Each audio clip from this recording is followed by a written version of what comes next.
分開咗之後，麥兜好耐冇 send 個 message 俾麥乜。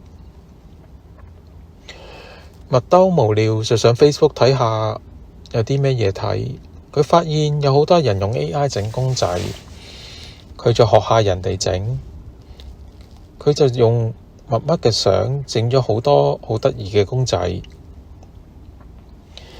整完之後，佢忍唔住 send 咗畀麥乜，麥乜都覺得好新奇，跟住就講啦：咁得意嘅，點整㗎？咩嚟㗎？跟住麥兜就開始同佢每一日都有傾偈啦。傾下，發現有一日麥乜就唔會已讀不回，唔回 message。第二日都係咁，第三日都係咁。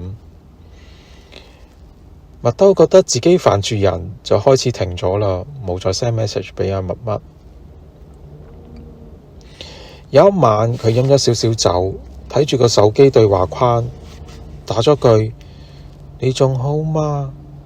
打完之後冇 send 出去，只係望住，跟住刪除咗。